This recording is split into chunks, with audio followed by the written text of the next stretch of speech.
Hello, hello, hello, everybody. It is an afternoon on the West Coast. I just finished doing a lot of things yesterday. I was so happy. I caught up on some reading, so I feel inspired. So I put out a podcast for anybody who likes podcasts. Go ahead and check it out. Evolution of the Consciousness. Love is spoken here. Put that out this morning. Something to consider and something to contemplate, something to cultivate, meditate, but don't ruminate. How about that? I hope everybody's doing fantastic, magnificent, and marvelous because I am. And that's for real, though. You know what I'm saying? I just finished having some lunch and breakfast. I did some running around, out and about, minding my own business. And so I decided to come on this Sunday, the first of the month. It's the first of the month. So I know a lot of people, got a lot of things going on and a lot of things that are due and a lot of things that need to be paid and, blah, blah, blah. So, and I also mentioned that, I mentioned this a couple of times, that not only do I have a podcast, I have a nonprofit as well. Evolution of the Consciousness. And I hope to get that running at some point as well. I'll probably wait. Well, we'll see. I won't talk too much about it because I don't know. And I have no idea what I'm doing. I'm so thankful to my spiritual brother, my like-minded brother, who helped me get my podcast together because, I wouldn't know what the hell to do, to be honest with you. So I appreciate his efforts and setting that up for me and getting that going. So we're doing relatively well with that. And so I hope to do the same with the podcast, bring in some not podcast, but with the nonprofit, bring in someone that can help me with that, help me get that going. Because what I like about a podcast, what I like about a nonprofit is it doesn't belong to me. Even though I may have founded it, it doesn't belong to me. So that means whatever happens to me, the nonprofit can go on forever and ever and ever. So that's a nice thing to know. And so essentially a nonprofit starts out as I, and then it becomes we, and then it becomes us. Okay, so I like that. It's something that, like I say, that can take off on its own, and as long as there's that genuine effort by whoever wants to be considered to be a part of it. So so I'm here, sitting in my studio here. Just like I said, finished some lunch and breakfast kind of combination, and just contemplating and cultivating certain things, because a lot of stuff is going on. It's that time of the month when because it was cool outside this morning. I was really happy about that. It just happened so quickly, and so living in Florida, it was just not like that at all. It was just hot, hot, hot. And if not, and then all of a sudden there's a hard freeze, and then it kills everything. It just, that's how it was in Florida.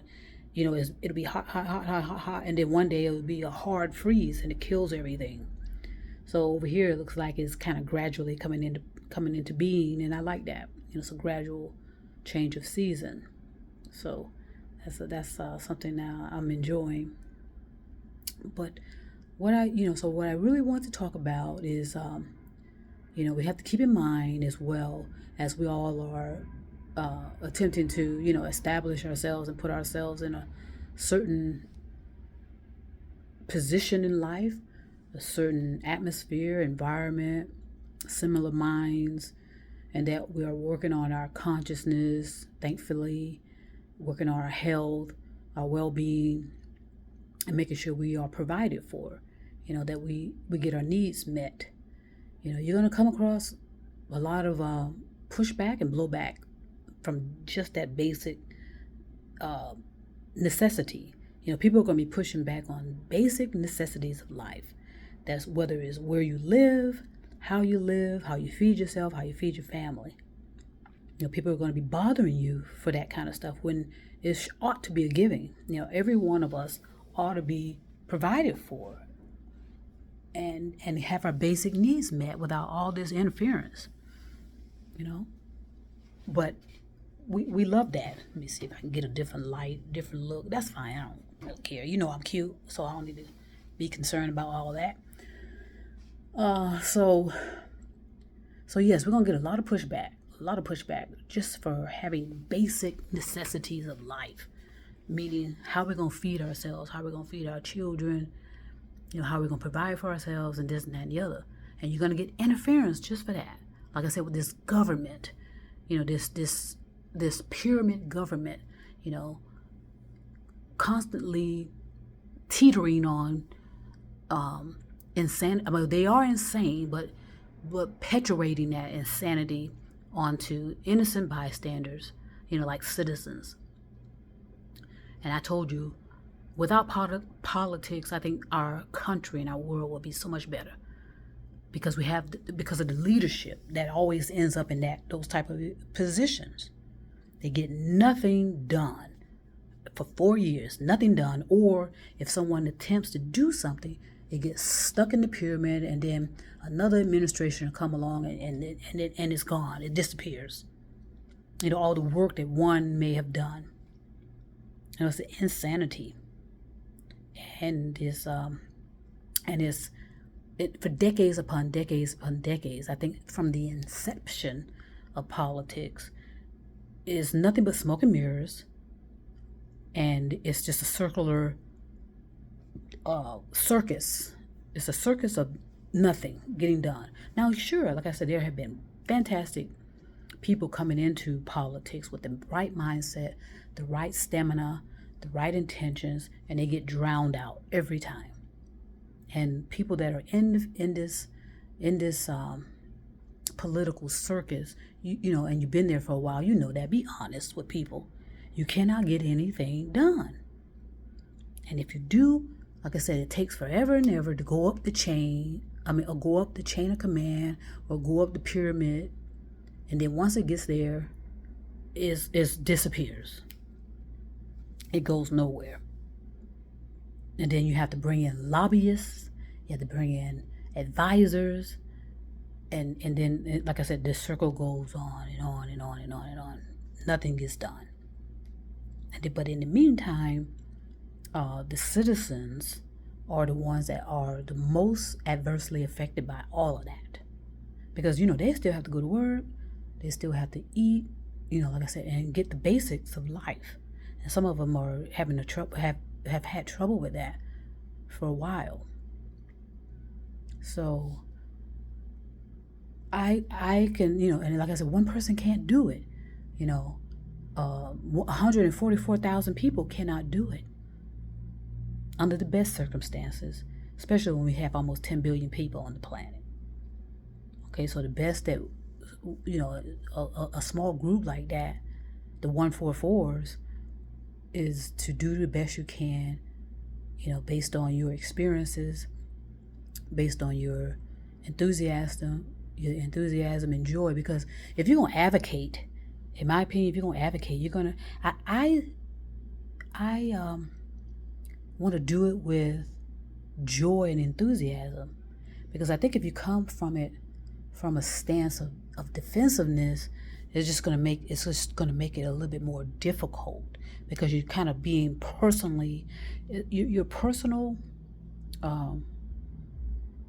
effects of injustice, racism, and this and that and the other. Your personal experiences of that is valid, but your personal experiences ought to not interfere. And listen to what I'm saying. You don't want to always take it all personal, because then you're taking on too much. Okay, and then that becomes stressful, and then you create anxiety, and then you get upset, and then you start snapping. And if you're married, or if you're not, or if you have a significant other, you start snapping and just and coming unhinged, and then you are you're being physically affected by all of that. When you attempt to do all of it at once, do all of it at once and be the only one taking on things on your shoulders like that. You have to share those experiences and responsibilities when you decide to do such a venture like that. Don't you agree? Because if you keep taking on everything so personal all the time, making it about, because to me, a nonprofit is, yes, it starts with I, then it becomes we, and then it becomes us. No, you cannot just have one person attempting to take it on. That's why I'm taking my time with mine. I'm not going to be rushing. I'm going to get the right kind of help with me, of course, but I'm not going to be rushing to put stuff out just to be putting stuff out. And someone said something very, very true. I was listening to someone talking. They said, yeah, we can raise a lot of money for our nonprofits, for our small businesses, for our this and that and the other. But then a lot of us don't know what to do with the money. We go and buy other material things, like another car, another house. And then of course, IRS is watching everybody, especially minority business owners and women. They pay attention to that demographics. The people of color and women.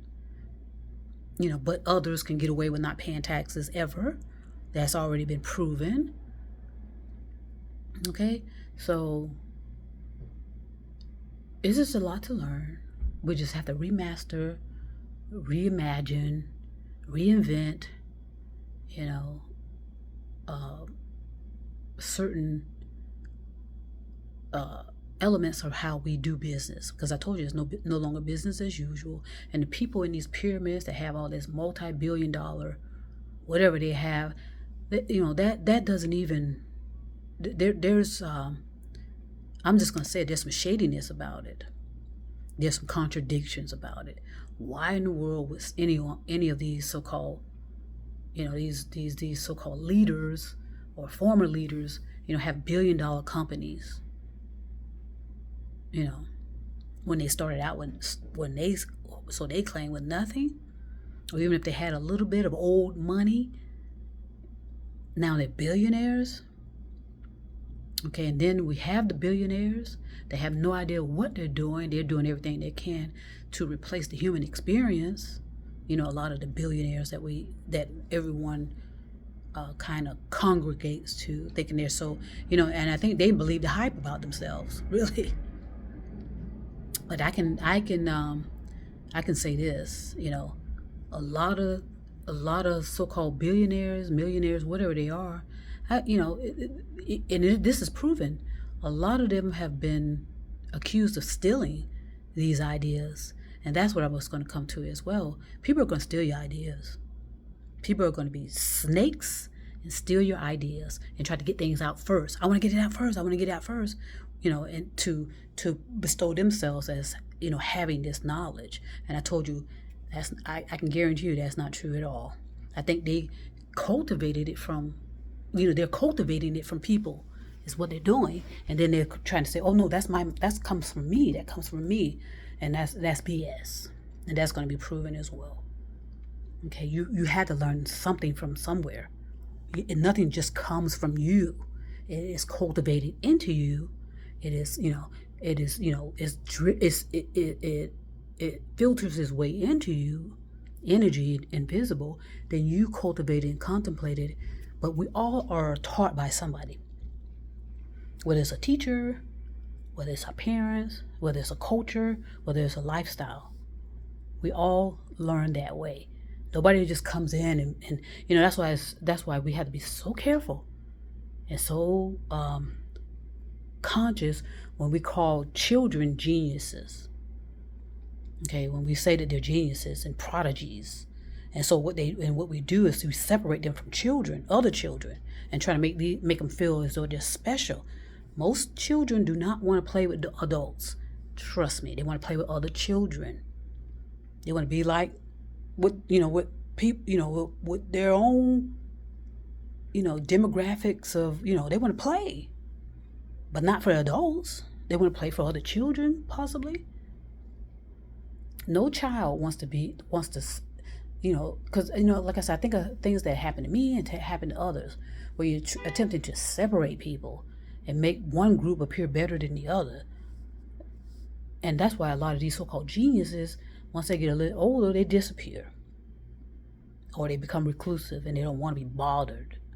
because chances are they're pissed off because these selfish adults, wanted to put these children on a pedestal, that they're geniuses. But then once they become a certain age, okay, they drop them and they crash, and nobody's there to pick them up. They no longer serve a purpose, of being a cute little whatever, playing piano or reciting poetry or whatever they do that we call geniuses. I advocate for that all to stop myself.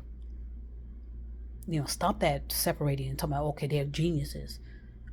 Because I remember also when I was in law enforcement, or, as a first responder, I went into an area for some reason, I don't know. And then, there's a school there, right? And this school is supposedly for geniuses, geniuses, these adolescent and toddlers that are so-called geniuses. And I can remember asking the principal, I said, what constitute calling them geniuses? And she said something about test scores. And I said, well, thankfully, they're all the same, because it was a school for them, which, because I have that's better than attempting to separate them when other students are there and know that's why you're separating them, because you think they're genius and they're better than the others. That's the perception, and that's what people pick up. So I thought it was creative that they all were in a school together, these so-called high test score, and that's all they're basing it on, in my opinion. I don't know, but this is what she said to me, because of their test scores. And so, but what about their personalities, and what about their virtue? What about all these other building blocks? So I hope that's what they're teaching in this school. I didn't get into the curriculum because, like I said, I was there for something and I had to get on with it. Couldn't stand by and be bothered with that. So, but again, people are going to steal.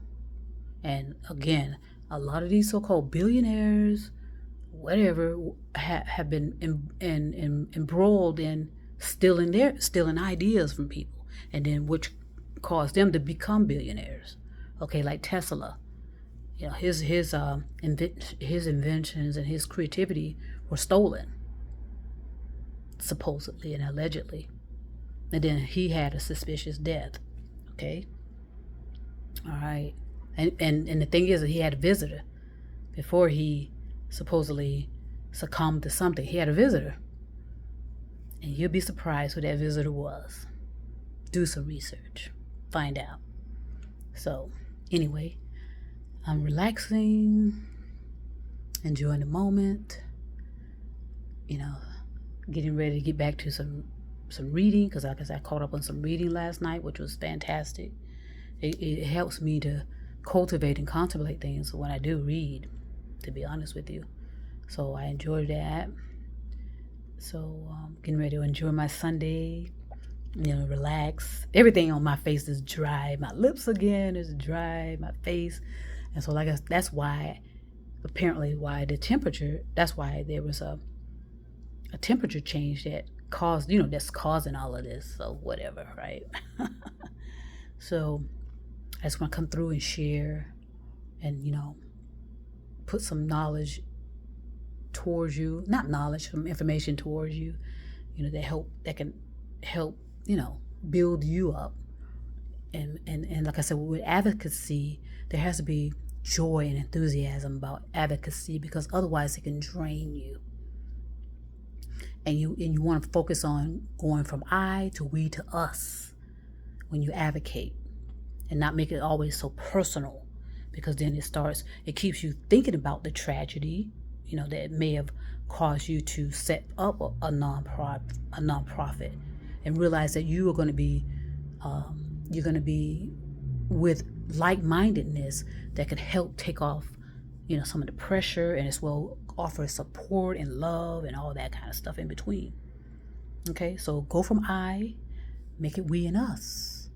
And so I think that causes a little bit more, okay, it kind of releases a little bit of pressure, okay, to take on that. And, you can always tell your story about your tragedy, but you want to also get to a point to where you can do it without it affecting you as such, in a way that may paralyze you or handicap. You know what I mean? You know the metaphors and the how I'm talking literally. If not, just ask. Put the information. Put the question out. I find them. I find the questions. Trust me. Anyway, so I'm gonna go ahead and send peace and love all over the stars and moon and mountains. And trust me, I'll be back.